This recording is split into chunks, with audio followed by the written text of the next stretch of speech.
personnes qui connaissent cet exercice, qui est tout à fait extraordinaire. Et ce qui fait que c'est magique, c'est parce cet exercice agit au niveau du subconscient. Alors, on sait que le livre qui s'est vendu le plus en développement personnel, c'est Le pouvoir du subconscient de Murphy. Alors, comme l'exercice agit au niveau du subconscient, c'est pour ça qu'il y a des résultats parfois qui sont magiques. Alors, une question, Jacques Martel. On voit qu'au Canada, notamment dans les écoles... Au Québec. Donc, je fais une différence. Hein?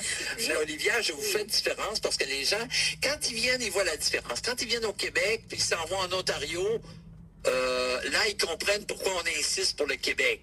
Je comprends que pour vous, c'est le Canada, mais moi, je reprends toujours les gens, je dis au Québec, je renie pas le Canada, mais le Québec, c'est le Québec, c'est différent. Oui, je comprends tout à fait, mais... je prends l'exemple du Canada, sachant qu'il y a beaucoup d'établissements scolaires au Canada qui ont fait le choix d'utiliser donc ce qu'ils appellent la pleine conscience, la mindfulness, donc en faisant les enfants faire de la respiration, des exercices de méditation.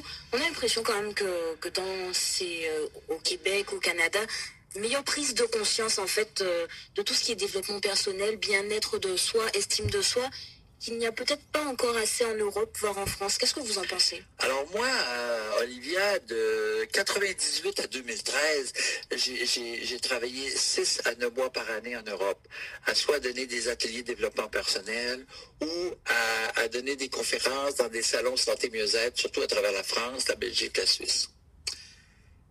Et je dirais, de mon expérience, de ce que j'ai fait au Québec ou de ce que j'ai fait en Europe, au Québec, en moyenne toujours, en moyenne, on est comme plus au niveau du cœur.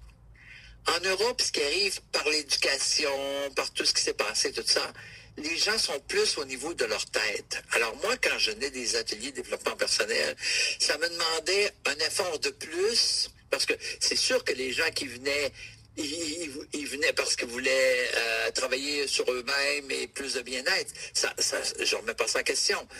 Mais par leur éducation, ça me demandait un effort de plus pour les ramener encore plus au niveau de leur cœur. Et parce que c'est là que la guérison se fait au niveau du cœur.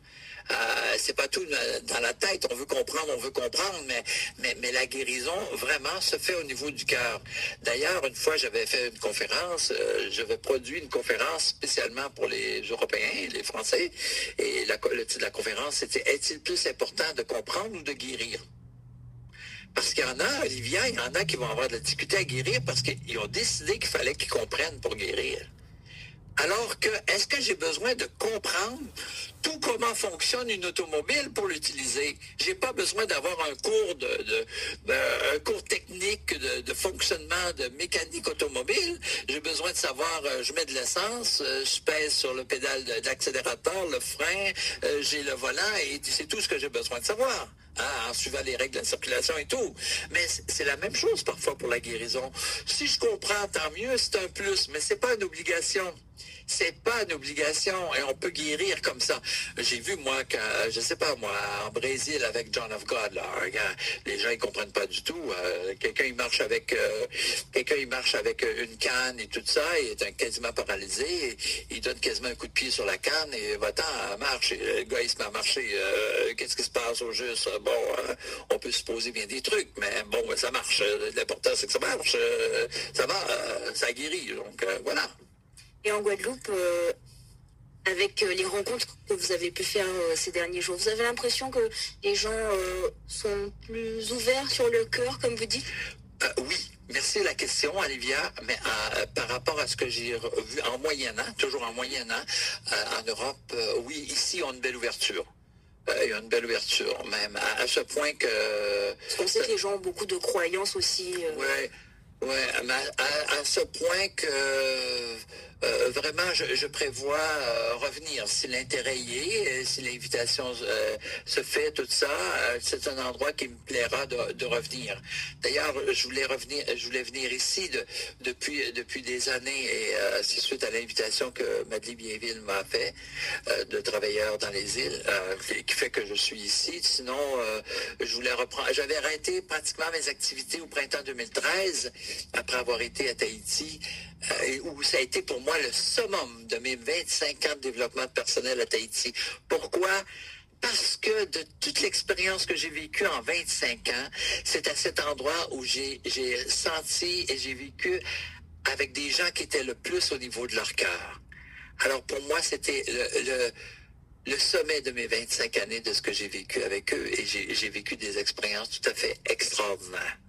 Est-ce qu'il y a beaucoup de gens qui prônent un retour à plus de nature, on va dire?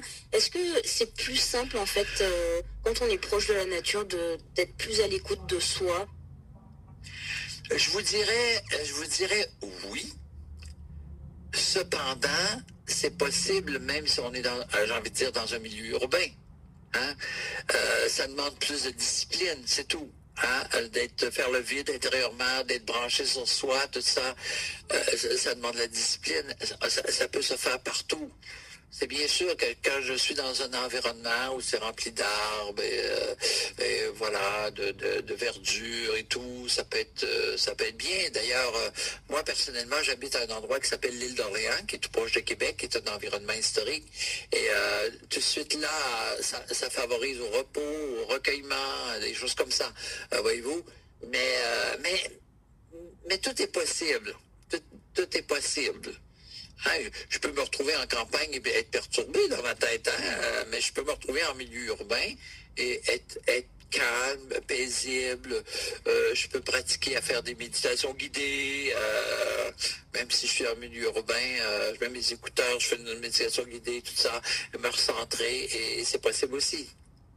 Alors, juste une question pour revenir sur la question de la santé professionnelle. On entend beaucoup parler de maladies nouvelles, entre guillemets, comme le burn-out. Alors, justement, écouter le langage du corps, c'est un moyen de combattre ce type de nouvelles maladies? Oui. Oui, en fait, aussi, parce que vous me parlez de burn-out, sur mon site, j'ai une trentaine de vidéos, dont un qui parle du burn-out.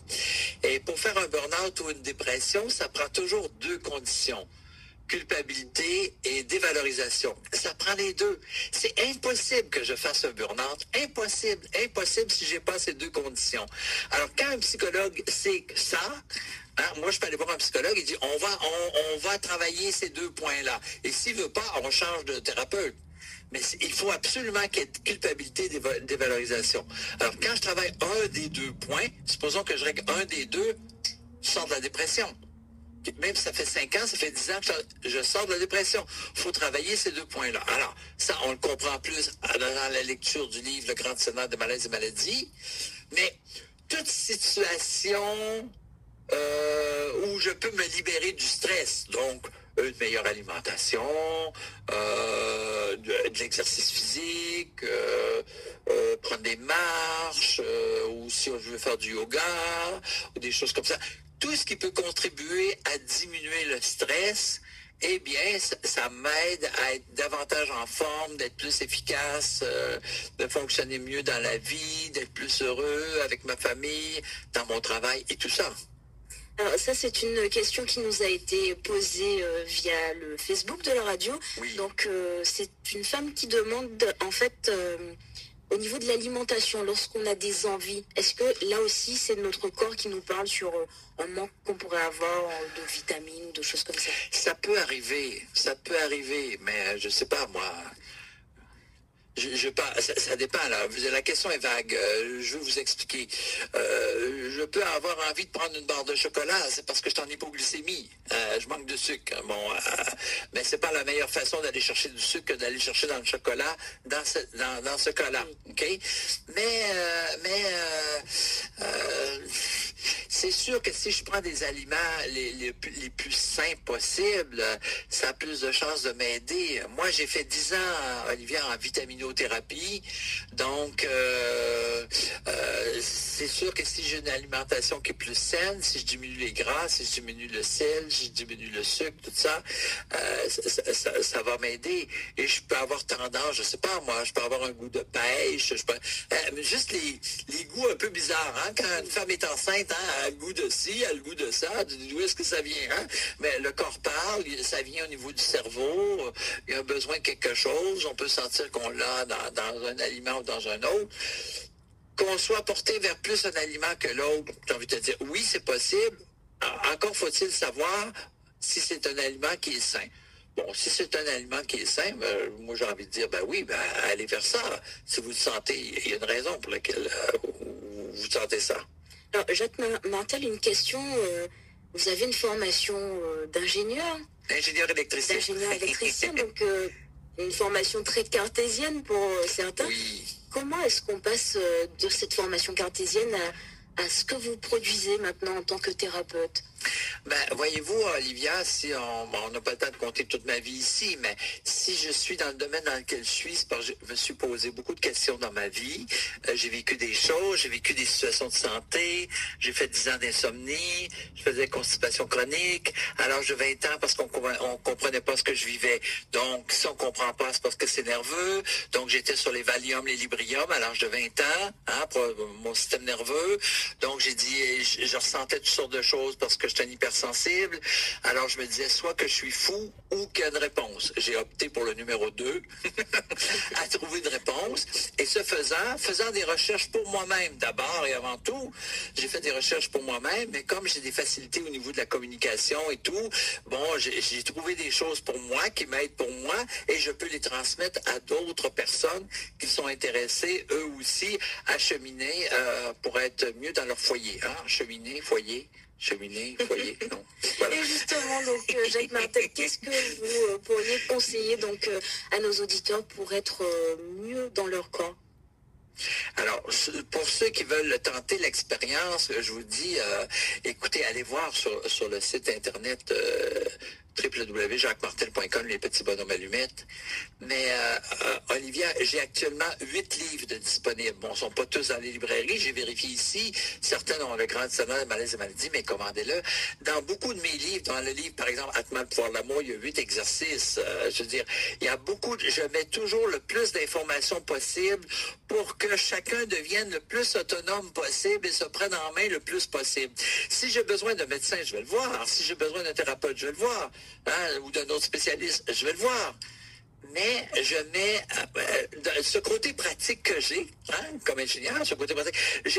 Le plus grand combat dans ma vie, c'était entre l'intuition et mon mental. Mais les deux, lorsque j'ai mis en harmonie, ça fait une très grande force. Donc, je suis quelqu'un d'efficace aussi. Donc, ça donne, en allant voir des trucs dans les livres, comme l'avant-dernier qui s'appelle le pouvoir de l'engagement ou comment agir en gagnant, il y a plein de trucs pour aider à arriver à des choses dans notre vie et aider à obtenir nos buts qu'on veut se réaliser. Il s'agit juste de programmer les choses correctement. Alors, je peux être mon pire ennemi comme je peux être mon meilleur ami. Il s'agit juste que je programme mon cerveau correctement pour ça. Alors, c'est écrit, c'est écrit. Alors, allez voir sur mon site, les livres, il y a 8 livres, choisissez celui que vous voulez. Ça fonctionne très bien en Europe, il y a beaucoup de gens, des centaines de personnes qui utilisent ça comme information. Ils transforment eux-mêmes leur vie à partir des informations qu'ils ont, voilà. Merci Jacques Martel d'avoir accepté d'être l'invité de Face au Miroir ce soir. Merci Olivia. Vous l'avez compris, notre corps nous parle, encore faut-il savoir l'entendre. Je rappelle que nous étions en compagnie ce soir de Jacques Martel, thérapeute et auteur du best-seller Le Grand Dictionnaire des malaises et maladies. Face au Miroir, c'est terminé pour aujourd'hui, mais le débat continue sur le Facebook de RCI Guadeloupe. Rendez-vous la semaine prochaine, même heure, un nouveau thème, de nouveaux invités dans Face au Miroir. Excellente soirée à tous. Merci.